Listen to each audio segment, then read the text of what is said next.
On the day I married Sebastian, a car hit and killed my mother.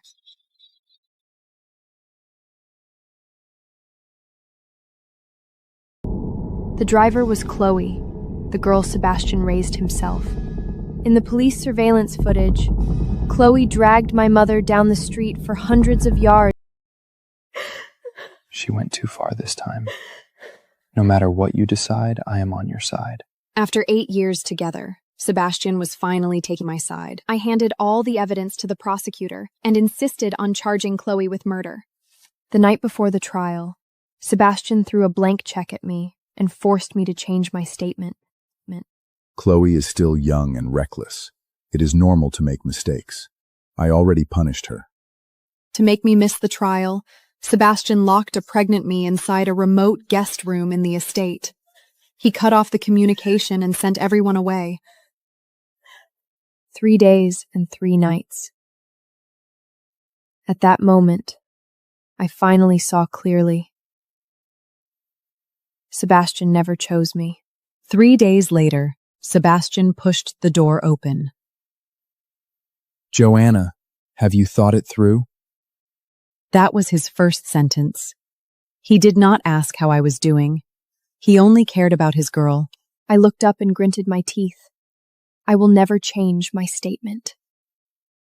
I will make Chloe pay. Sebastian crossed his legs. The room was dark, and I could not see his face. I only heard his cold voice. Chloe was drunk and hit your mother by accident.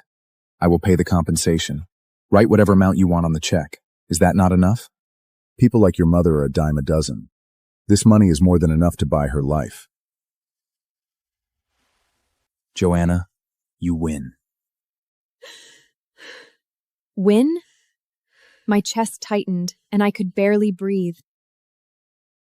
Sebastian, that is my mother. Money cannot buy her back. Chloe hit her and refused to stop. She dragged her and ran her over until she died. If that is not murder, what is? She must go to prison. Sebastian frowned. He lost his patience. Joanna, I am giving you one last chance. His assistant placed a video in front of me. It showed my father. He had been in a vengery state for many years. A person stood in the empty hospital room. The person held a pair of scissors and aimed them at my father's ventilator tube. Change your statement or save your father's life. Choose. The blood rushed to my head, and I screamed. Sebastian held me down. Joanna, think carefully. Is it worth giving up your comfortable life for a dead person? His words were cold, stabbing into my heart again. Years ago, Sebastian just took over Fox Group. His ruthless style offended many people. He was kidnapped at a business gala. My father was the detective on that kidnapping case, at the most critical life. Later, Sebastian brought my mother and me into his home. He paid for all of my father's medical expenses. During those 5 years, Sebastian treated me very well. He never missed any of my events. We slowly fell in love. On my college graduation day, Sebastian proposed to me in public. He promised everyone that he would give me the happiest marriage in the world. Later, he broke his promise. From the day Chloe returned from studying abroad, he could no longer do it. I stared into Sebastian's dark eyes. Sebastian, did you forget that my father became a vegetable to save you? Now you want to unplug my father's ventilator for a law-grading troublemaker like Chloe? I trembled with rage. My lips shook. The truth was right in front of me, but I still could not believe it. Sebastian went this far for Chloe. Sebastian closed his eyes and sighed deeply. Joanna, I already punished her.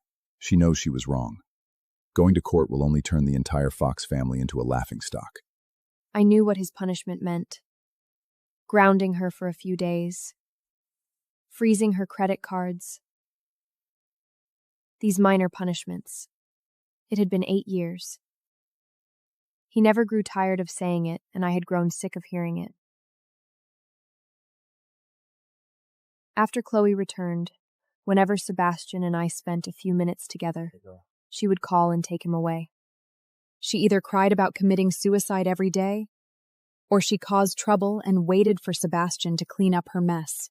Sebastian told me to ignore her, but he was always the first to rush over. I was left behind countless times. Every time he abandoned me, he would coax me with a few wetnesses. She has no parents, and I raised her myself.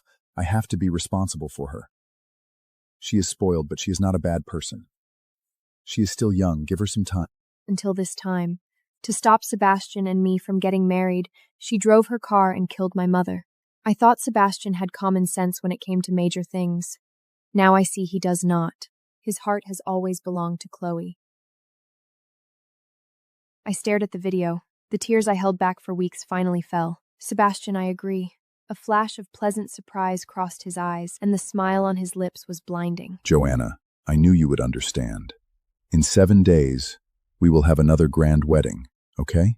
I did not nod or shake my head. I endured the pain and signed the new statement. Every stroke felt like a knife cutting my heart. That night, I saw Chloe post on Instagram, celebrating that she did not have to go to prison.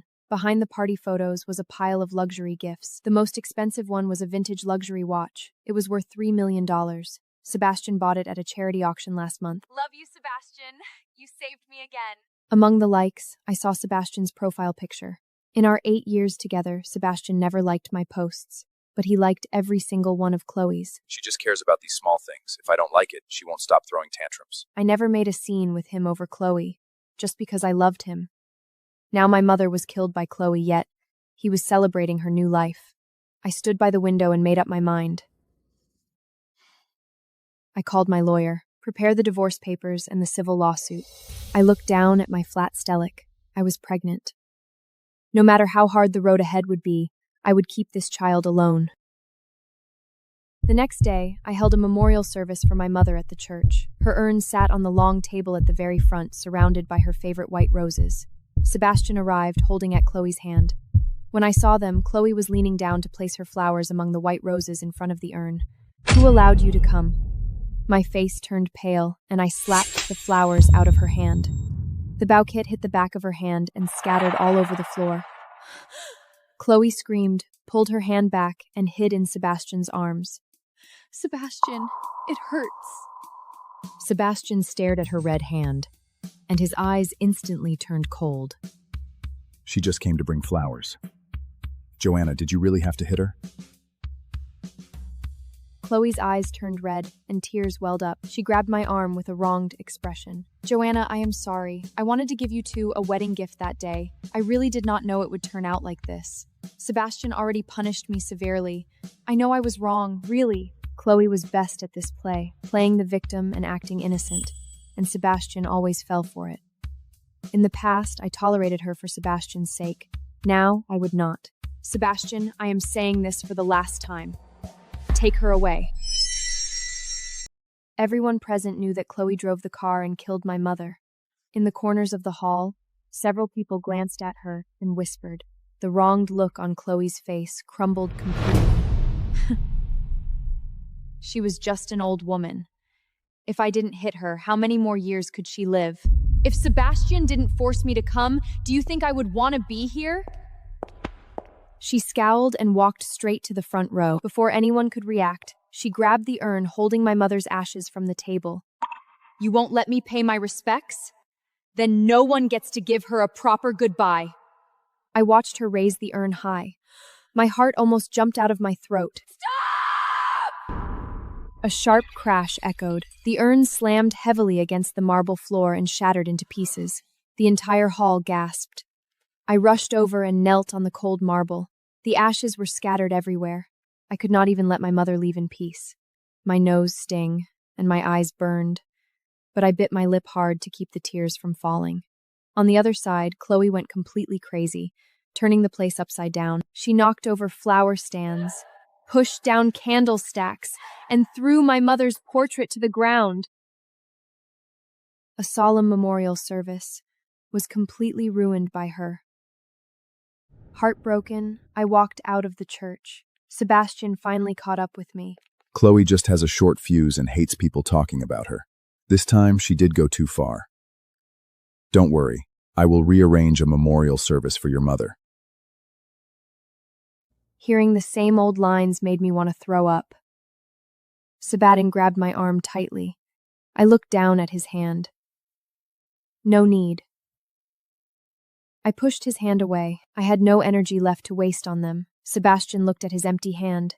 His chest tightened. Before I could walk far, I received a call from the hospital's private nurse. Miss, someone unplugged your father's ventilator. The words hit me like a thunderbolt. I rushed to the hospital. My father's body was already covered with a white sheet. Who did it?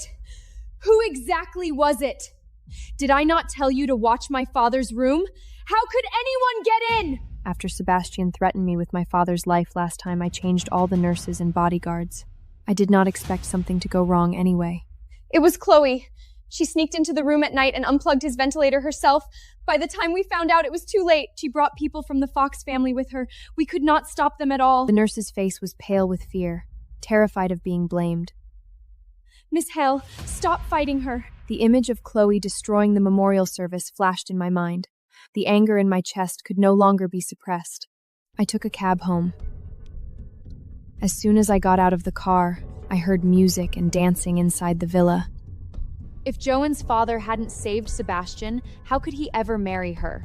I will never let Sebastian marry any woman but me. Her mother died during the first wedding, and her father died during the second. Let's see if she still dares to get married. Chloe's arrogant voice pierced my ears, and my head exploded with rage. I kicked the villa door open. I walked right up to Chloe. A sharp slap echoed. I slapped her across the face.